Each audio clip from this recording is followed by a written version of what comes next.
Կյանքում և բիզնեսում նոր արդյունքներ գրանցելու համար առաջնային կարևորություն ունի մտածողության զարգացումը։ Չի կարող կարծրացած հայացքներ ունեցող մարդը ձգտել նոր ու ավելի լավ արդյունքի։ Մտածողության զարգացման հետ զուգահեռ մարդն ավելի հմուտ է դառնում կյանքի տարբեր իրավիճակներում իր ունեցած արձագանքով, որոշումներով և գործողություններով։ Պատկերավոր լինելու համար եկեք առանձնացնենք երկու տիպ մտածողություններ՝ հաղթողի և պարտվողի, և տեսնենք, թե ինչ տարբերություն կա նրանց մեջ։ Ինչպես կյանքում, այնպես և բիզնեսում շատ կարևոր է հասկանալ, թե դու քեզ ինչպես ես դրսևորում մտածողության և հետևաբար տարբեր իրավիճակներում արձագանքի առումով։ Հաղթողի մտածողությամբ մարդը տեսնում է հնարավորությունները, այլ ոչ թե դժվարությունները։ Զգում է պատասխանատվություն։ Սխալները համարում է դասեր, այլ ոչ թե ձախողումներ։ Միշտ զարգանում է և նոր գիտելիքներ ձեռք բերում։ Չի խուսափում քննադատությունից և փոփոխություններից։ Հասկանում է, որ արդյունքի հասնելու համար պետք է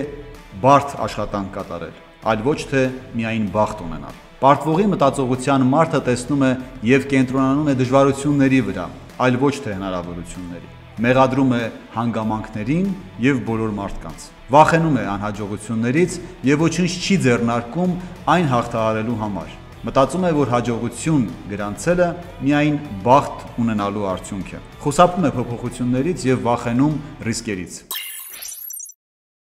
Հիմա եկեք հասկանանք, թե ինչպես կարող ենք զարգացնել մեր մեջ հաղթողի մտածողությունը և ամրապնդել ուժեղ համոզմունքները։ Նախ պետք է գիտակցենք, որ ցանկացած ձախողում դա հաջողության գրանցելու ճանապարհն է։ Շատերը կորցնում են հավատն առաջին իսկ ձախողման պահին։ Սակայն գրեթե անհնար է ունենալ մեծ հաջողություններ առանց որևէ ձախողման։ Սա պետք է գիտակցել և հաշվի առնել։ Կարևոր է զարգացնել նաև ինքնավստահությունը, եթե ցանկանում ենք գործել և մտածել որպես հաղթող։ Ինքնավստահության զարգացման համար շատ կարևոր է ունենալ ներքին զրույց ինքդ քեզ հետ։ Հասկանալ, թե տարբեր բարդ իրավիճակներում դու ավելի շատ հուսահատություն ես ունենում, թե տրամադրվում ես հաղթահարելու այն։ Հիշիր, թե ինչ հաղթանակներ ես ունեցել, որը կարող է օգնել քեզ գնահատել քո ձեռքբերումները։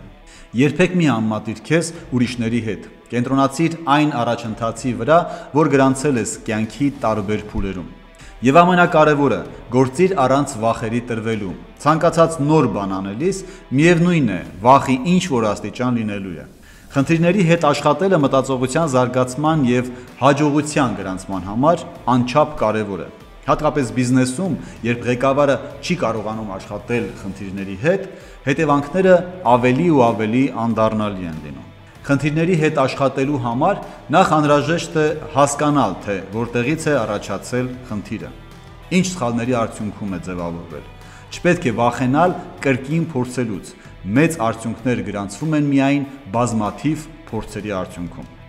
Ձախողումները ընդունել որպես մարզում, քանի որ ցանկացած ձախողում ավելի ուժեղ և փորձառու է դարձնում քեզ։ Մյուս կարևոր գործոնը մտածողության զարգացման համար կարգապահությունն է, ինքդ քո և քո կյանքի հանդեպ։ Հստակ նպատակների սահմանումը, օրվա անելիքների պլանավորումը, փոքրիկ քայլերի անմիջապես իրականացումն ու